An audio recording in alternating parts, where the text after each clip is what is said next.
السلام علیکم ورحمۃ اللہ وبرکاتہ۔ عامل کامل چینل میں میں آپ کا استقبال کرتا ہوں اور دل کی گہرائی سے آپ کو خوش آمدید کہتا ہوں۔ آج کل اکثر دیکھا جاتا ہے کہ عاملین کے پاس مریض حضرات تشریف لاتے ہیں، پھر ان کو تعویذ دیا جاتا ہے، پانی پر دم کر کے دیا جاتا ہے، کچھ تعویذات پہننے کے لیے، کچھ لٹکانے کے لیے، کچھ دفنانے کے لیے دیے جاتے ہیں۔ پھر ایک دو دن کے بعد وہ دوبارہ آ کر کہتا ہے کہ حضرت مجھے کوئی بھی اثر نظر نہیں آ رہا ہے۔ تو پھر طرح طرح کے عاملین حضرات بہانے کرتے ہیں کہ آپ کو میں نے جیسا کرنے کے لیے کہا تھا آپ نے ویسا نہیں کیا، میں نے پینے کے لیے کہا تھا آپ نے پورا پانی نہیں پیا، تعویذ کو فلاں وقت میں دفنانے کے لیے کہا تھا آپ نے تاخیر کر دی۔ اس طرح کے بہانے جات کر کے مریض کو جو ہے تسلی دے دی جاتی ہے، اس کو تشفی کر دیا جاتا ہے۔ حالانکہ اثر ظاہر نہ ہونے کے اسباب یہ نہیں ہوتے، بلکہ کچھ عاملین کی بھی سستیاں اور عاملین اپنے شرائط پر پابندی نہ کرنے کی وجہ سے یہ اثر ظاہر نہیں ہوتا ہے۔ تو سب سے پہلے یہ ضروری ہے کہ عاملین کو ان کے لیے جو شرائط ہیں وہ اس پر پابند رہیں۔ اگر وہ اپنے شرائط پر پابند رہیں گے تو انشاءاللہ ہر عمل کا اثر ضرور ظاہر ہوگا۔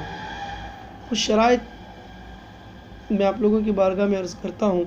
عامل نماز پنجگانہ کی پابندی رکھے اور نماز میں سستی نہ کرے، طہارت و پاکیزگی کا خیال رکھے اور صاف ستھرا لباس پہنے، رزق حلال کمائیں اور رزق حرام سے پرہیز کریں، کسی کو نقصان پہنچانے کے لیے کوئی عمل نہ کریں، جھوٹ، غیبت اور دیگر معاشرتی برائیوں سے اپنے آپ کو بچائیں، لالچ اور طمع سے اپنے آپ کو پاک رکھیں۔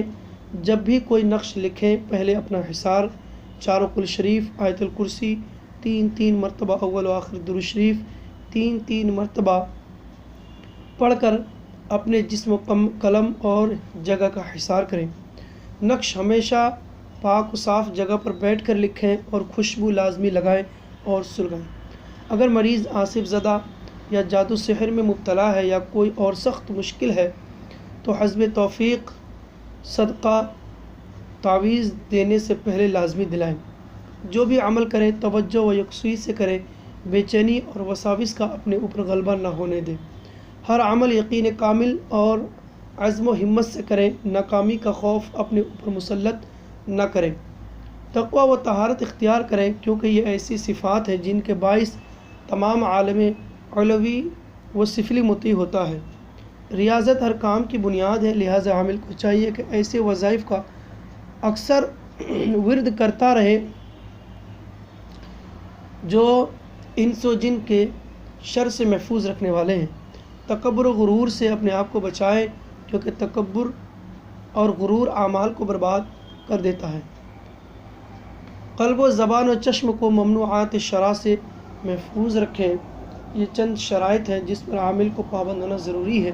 اگر ان شرائط پر عامل ہمیشہ پابند رہے گا، خاص کر کے پاکیزگی اور وقت مقررہ پر عبادات کا خیال رکھے گا، تو انشاءاللہ اللہ تعالیٰ نے چاہا تو اپنے حبیب پاک صلی اللہ تعالیٰ علیہ وسلم کے صدقہ طفیل میں ہر پڑھی ہوئی دعا، ہر آیت کی تلاوت کا اثر ظاہر فرمائے گا اور مریض اپنی بیماری سے شفا یاب ہو جائے۔